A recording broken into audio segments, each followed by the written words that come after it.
Começa agora mais um programa Crescendo em Cristo, série de estudos bíblicos produzida por pastores colaboradores da Rádio CPT. Olá, eu sou o pastor André Bender, sirvo a Deus aqui em Aracaju, Sergipe, e vou conduzir com vocês este estudo de 2 Coríntios capítulo 2. O apóstolo Paulo escreveu provavelmente ao menos 4 cartas aos Coríntios. Em 1 Coríntios capítulo 5, versículo 9 a 13, ele fala de uma carta que ele havia escrito antes de escrever aquela carta de 1 Coríntios. Esta possivelmente é certa que é uma carta que não chegou até nós. Mas em 2 Coríntios 2, que nós vamos ver hoje, e depois no capítulo 2 e no capítulo 7, ele faz referência a uma outra carta, uma carta sua dirigida a eles, que causou tristeza aos coríntios e também ao próprio apóstolo Paulo. Portanto, a situação entre Paulo e os cristãos de Corinto, ela se deteriorou, ela piorou quando eles receberam aquela carta mais dura. Aquela carta, como Paulo se refere, provavelmente indica uma carta escrita depois de 1 Coríntios e antes de 2 Coríntios, que também não foi preservada, que também não chegou até nós. Alguns membros mais exaltados da igreja de Corinto estavam questionando a autoridade de Paulo. Eles diziam que Paulo não era apóstolo de verdade e, portanto, não tinha essa autoridade para tratar e corrigir os problemas daquela congregação. Paulo, então, reage com firmeza e nos capítulos 10 a 13, ele defende a sua autoridade com muito vigor, como verdadeiro apóstolo de Jesus Cristo. No entanto, ele usa a sua autoridade não para castigar os coríntios, não para fustigar-lhes ainda mais ou empreender um mal contra eles, mas usava a sua autoridade para repreender o que estava errado para o bem deles, para que eles crescessem espiritualmente, como ele vai deixar claro em 2 Coríntios 10, 8, 2 Coríntios 12, 19, 2 Coríntios 13, 10. A intenção, portanto, é corrigir para modificar, para melhorar aquilo que estava errado. E ao se despedir deles, o apóstolo recomenda: tenham todos o mesmo modo de pensar e vivam em paz, e o Deus de amor e de paz estará com vocês, diz o apóstolo Paulo. Portanto, a segunda carta aos Coríntios trata de um modo muito especial do relacionamento entre Paulo e os cristãos lá de Corinto. E ele se esforça por estabelecer uma paz entre eles, uma paz que somente Cristo poderia dar, poderia trazer. Ele fala assim com preocupação, com tristeza, mas fala também do grande amor que ele nutria por eles. Isso fica claro em nosso texto, logo no início, 2 Coríntios 2, versículo 2 até 4. E esse grande amor motivou então Paulo a escrever essa segunda carta aos Coríntios. O assunto principal, portanto, é a autoridade e o amor de Deus que cura e que resolve esses problemas entre eles. No versículo 1 nós vemos que Paulo então mudou os seus planos de viagem e o objetivo era que ele se retornasse a Corinto e aquele ambiente de tristeza permanecesse, ele permaneceria triste, iria triste para lá, e aqueles que deveriam alegrá-lo com boas notícias, notícias de crescimento espiritual, entristecidos não poderiam animar também o apóstolo Paulo. Ele que enfrentava dificuldades nas suas viagens missionárias, ele precisava ser animado pelos cristãos também. Ele diz então: eu não vou até aí para que não nos entristeçamos mais. Vamos, através dessa carta, resolver essas diferenças para que vocês compreendam bem à medida que eu uso esta autoridade. A autoridade de Paulo não era uma autoridade no sentido de benefício próprio ou em que Paulo estivesse simplesmente ensinando os ensinos, como ele diz, da sua própria cabeça, mas os ensinos eram os ensinos da própria Escritura e do próprio Cristo. Então, embora a narrativa de Atos não mencione esta visita, alguns supõem então que Paulo esteve em Corinto antes de escrever essas duas cartas que vieram até nós e que estão no Novo Testamento. No entanto, o texto não afirma necessariamente que ele tenha feito uma visita dolorosa anteriormente. Diz apenas que ele não desejava que isso acontecesse na sua próxima ida a Corinto. Era necessário resolver antes, não esperar o tempo desta visita. Hoje seria fácil, pega o avião, atravessa o mundo e faz uma visita, né? Mas naquela época as viagens eram longas, levavam meses, e então Paulo tinha essa preocupação de que os problemas não se prolongassem no tempo. Era preciso resolver logo. E está aí o primeiro grande ensinamento para a igreja cristã e para as famílias cristãs em especial. Não deixe o tempo se passar. Se há algo que entristece, se há algo que causa dificuldades no relacionamento, trate logo. Às vezes o tempo ajuda a curar, mas ele só vai fazê-lo se a situação for de fato tratada, se a ferida for de fato tratada. Aí sim, a esperança e a expectativa do restabelecimento é fundado em fatos concretos. Se havia alguém na congregação que pensava que o apóstolo sentiria satisfação em sua visita anterior, Paulo assegura aos coríntios que ele havia sofrido bastante com as exortações que teve que fazer em relação àquelas pessoas. E aí ele conclui, né, no texto: se eu vos entristeço, quem é que vai me alegrar? Se a minha presença, se as minhas palavras entristecem vocês, como é que eu vou me alegrar com isso? A maior alegria de Paulo, de qualquer ministro da palavra, de qualquer pastor, é poder ver que o evangelho está surtindo efeito naquelas pessoas, que o evangelho está transformando aquelas vidas.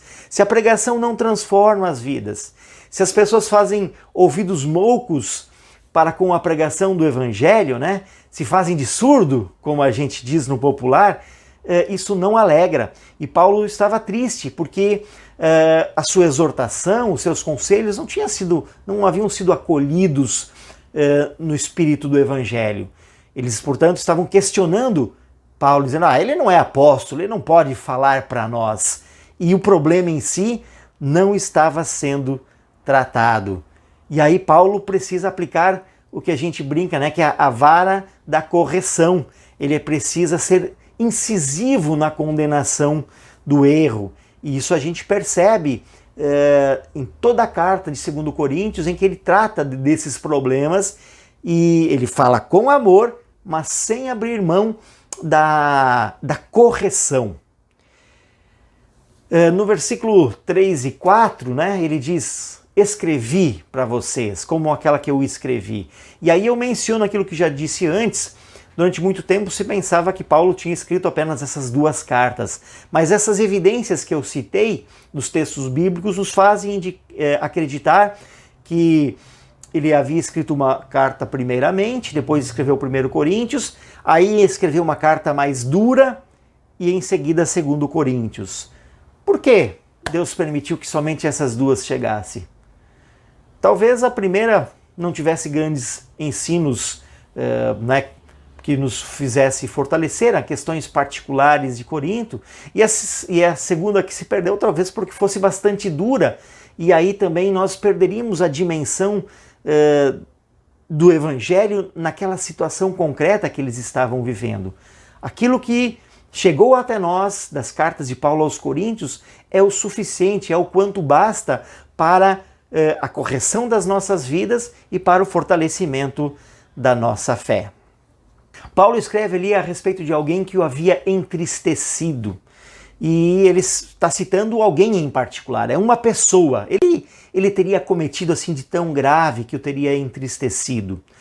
1 Coríntios 5 nos dá algumas referências e talvez fosse o caso de alguém que cometera o incesto. Mas poderia ser qualquer outro tipo de atitude que tenha causado dor, causado tristeza ao apóstolo Paulo. O fato é que foi necessário que Paulo o repreendesse, desse uma advertência ou uma censura. E aqui nós nos lembramos de algo que a igreja cristã pratica a chamada disciplina eclesiástica, é a disciplina da igreja. E aqui nesses textos temos ensinos interessantes sobre a importância e o significado da disciplina eclesiástica. Cada situação é diferente, há situações mais amenas, há situações mais graves, mas todas precisam ser tratadas. Agora, elas não são tratadas da mesma maneira. Você não vai sair excluindo qualquer pessoa da igreja e da comunhão cristã pelos pecados que comete, porque todos somos pecadores. O objetivo da disciplina eclesiástica é chamar a pessoa a atenção que, se ela continuar naquele caminho, pode estar causando tristeza nos irmãos na fé, pode estar desencaminhando alguns da fé e pode estar colocando a si próprio em risco de perder a fé e ser colocado de fora do plano da salvação, pois vive em contradição com o Evangelho. Qual foi o castigo que Paulo aplicou ou que Paulo sugeriu? Qual foi o castigo que Paulo cita que as pessoas fizeram? Nós não sabemos, mas nós temos coisas importantes a pensar, que é justamente o que Paulo diz de que o objetivo é acolher. O objetivo é que a pessoa saiba aquilo que ela cometeu, arrependa-se e que seja acolhida no seu retorno, para que volte ao convívio. Esse é o objetivo. Vejam aqui no versículo 7. Agora vocês devem perdoá-lo e animá-lo para que ele não fique tão triste, que acabe caindo no desespero. Por isso peço que façam com que ele tenha a certeza de que vocês o amam. A disciplina eclesiástica é, antes de tudo, um ato de amor. É dizer àquela pessoa que nós estamos preocupados com ela e com a sua salvação. Esse é o objetivo principal da disciplina eclesiástica. É levar o irmão que cometeu algo ao arrependimento e para que ele possa ser restaurado a partir desta disciplina. O perdão deve seguir sempre após a correção, como Jesus mesmo instituiu em Mateus 18, se o teu irmão pecar, vai conversar entre ti e ele só, e se ele te ouvir, ganhaste o teu irmão. E todos os outros passos, chamando testemunhas ou dizendo à igreja, o objetivo é ganhar esse irmão, para que ele seja perdoá-lo. Este é o objetivo da disciplina, é a restauração da vida, é a restauração da situação pelo perdão. Aqui, portanto, não há espaço para vingança, mas o amor de Cristo deve prevalecer. A expulsão de alguém é um caso muito extremo, quando essa pessoa não demonstra tristeza pelo seu pecado, não se arrepende, não quer mudar de vida. Aí, a igreja cristã diz, você está de fora desta comunhão, porque não se submete ao Evangelho, mas nós vamos continuar orando por você, para que você volte a essa comunhão. E para isso, vejam, demonstrar amor. Demonstrar amor é abrir o caminho para que ele se arrependa e seja recebido novamente na comunidade da fé, na comunidade cristã. E para isso, quando ele se arrepende, porque quando a pessoa reconhece o seu erro, percebe que aquilo causou tristeza na comunidade da fé, ele se entristece, ele volta com as orelhas murchas, como se diz no popular, né? E aí nós devemos animá-lo, animar uns aos outros para que ele permaneça na fé. Este é o nosso objetivo. No versículo 9 e 10 é interessante mencionar a questão da obediência ao ensino de Paulo. Paulo não está pedindo obediência ao seu ensino como sendo um ensino de si próprio, mas a obediência era um ensino que Paulo trazia porque era ensino do próprio Deus, recebido por Paulo do estudo da palavra do Antigo Testamento e também por inspiração do Espírito Santo. E por isso eles deveriam seguir o apóstolo Paulo porque ele estava seguindo o próprio Cristo. Esse era o sentido da obediência que eles deviam a Paulo. Sem contar que Paulo sempre teve uma relação paternal com aqueles que conheceram o Evangelho através dele. Ele era, por assim dizer, um pai espiritual que se preocupava com eles, que se entristecia nos momentos de dificuldade e se alegrava quando eles se arrependiam. E o objetivo, diz Paulo, é afastar os ardis do diabo. Satanás, ele quer enganar os cristãos.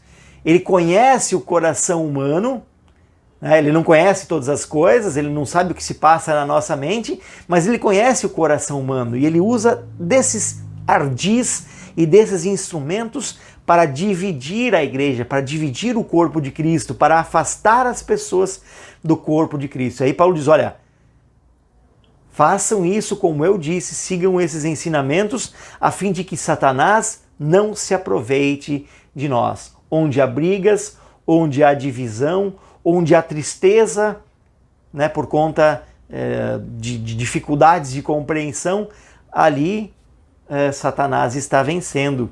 E ali há dificuldade de perdoar. E ali Satanás estaria levando a melhor.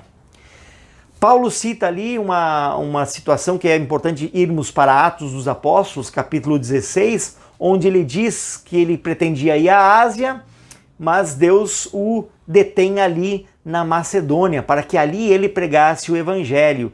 Ele não teve descanso, ele estava profundamente preocupado com o seu trabalho, especialmente com o trabalho em Corinto. Ele estava procurando Tito para, através de Tito, fazer aquele trabalho lá em Corinto. Então o apóstolo Paulo diz ali, ele cruzou o mar Egeu e chegou a Macedônia, provavelmente na cidade de Filipos, como está registrado em Atos dos Apóstolos. Tito era um não-judeu e, ao que parece, foi Tito que levou esta carta de Paulo aos Coríntios. E quando Tito voltou e apresentou boas notícias a Paulo a respeito daquilo que os cristãos lá de Corinto haviam dito, em relação às modificações, em relação à correção da vida daquele faltoso, o apóstolo Paulo diz então que ele exultou e louvou a Deus com um hino de louvor. No versículo 14 fala de um triunfo, fala de uma vitória, a vitória que Cristo concedeu a eles e a vitória, portanto, também do próprio Cristo. E então ele usa uma metáfora, uma imagem que os romanos e todo o império conhecia bem. Quando um general chegava para anunciar uma vitória, ele trazia escravos dos povos conquistados que entravam junto com ele na cidade, sobretudo em Roma, para dizer: nós vencemos a batalha. Aqueles cativos, aqueles prisioneiros eram testemunhas daquela vitória. Então, esse desfile principal era o anúncio de uma vitória. Paulo diz, então, como na procissão romana, nós também vamos entrar vitoriosos. Cristo foi vitorioso e nós somos testemunhas dessa vitória. E aí ele cita também uma outra imagem que eram os incensos, Então, os sacerdotes entravam junto com os generais com incensos, louvando aos deuses pela vitória. Nós, ao contrário, recebemos este prêmio do próprio Cristo, que foi o grande sacrifício a Deus, E então o sacrifício de Cristo levou para o céu aromas de vitória. Cristo venceu a morte e venceu o pecado em nosso lugar, conquistou para nós, portanto, o perdão. E esse perdão, como já disse no início, restaura as vidas, assim como restaurou também a vida dos cristãos de Corinto. E aí ele conclui falando da união, da unidade, estar unidos com Cristo. Somos um com Cristo, unidos com Cristo. Paulo está falando então sobre ele e os seus companheiros de viagem, que fazem parte também desse desfile da vitória. São também testemunhas desta vitória, desse triunfo. E esse triunfo não é deles. Esse triunfo foi dado por Cristo. Esse triunfo foi ali em Corinto produzido pelo anúncio do Evangelho. Então, este bom cheiro de que o texto fala, né, é o conhecimento de Cristo e o conhecimento do Evangelho. É uma fragrância, essa palavra nós conhecemos, né, das empresas que produzem perfumes deliciosos, né, essas fragrâncias. E não há fragrância melhor, mais agradável do que a pregação do Evangelho e a regeneração que este Evangelho produz na vida das pessoas. E isso é produzido, como disse, pelo sacrifício de Cristo, o sacrifício que Ele oferece em nosso favor a Deus. Paulo coloca uma coisa também decisiva ali no versículo 16. Quem é que pode realizar este trabalho, né? A resposta está no capítulo seguinte, no capítulo 3, versículos 5 e 6. Em nós não há nada que nos permita afirmar que somos capazes de fazer esse trabalho, pois a nossa capacidade vem de Deus. É Ele quem nos torna capazes de servir a nova aliança, que tem como base não a lei escrita, mas o Espírito de Deus. A lei mata, mas o Espírito de Deus nos dá vida. Portanto, é Deus quem permite a Paulo, aos seus companheiros de viagem, esta vitória. Permitiu aquela vitória aos coríntios de vencer a tristeza, de vencer o pecado e reconstruir a vida da comunidade cristã. Paulo conclui dizendo que muitos fazem uso do Evangelho para seu proveito pessoal. São falsificadores, como ele diz, e fazem uso da religião para o seu proveito pessoal, para ganho pessoal. O Evangelho não é algo para ser vendido.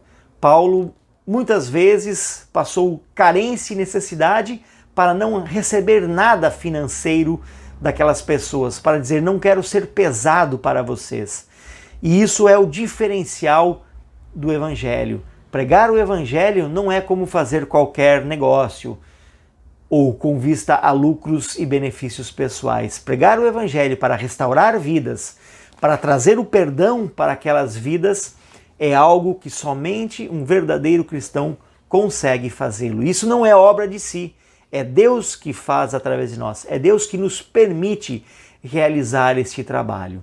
Concluímos este estudo dizendo então, a autoridade que temos como pastores, como líderes da comunidade cristã, não é uma autoridade fundada em nós ou em nossos dons, mas é uma autoridade que vem da palavra de Deus. E a verdadeira autoridade cristã está submetida, em última análise, à autoridade de Cristo. E só por isso ele deve ser acolhido. E esta palavra, esse evangelho que ele transmite, é um evangelho que vem da palavra de Deus, que é capaz de produzir aquilo que Paulo fala, o perdão na vida das pessoas, que permite que aqueles que estavam tristes possam voltar a se amar novamente. Serve, portanto, de lição para nossas comunidades cristãs. Como tratar o irmão faltoso, aquele que fez algo contra a nossa comunidade ou fez algo contra alguns irmãos na fé. Tratar em amor, com segurança e firmeza para a disciplina, para a mudança de vida, mas, sobretudo, para depois acolher em amor, para que assim ele volte à comunidade de fé, para que assim ele permaneça nessa fé e toda a comunidade louve a Deus por isso. Fiquem com Deus, permaneçam acompanhando os estudos sobre 2 Coríntios e até o nosso próximo encontro. Acompanhe este e outros programas em radiocpt.com.br.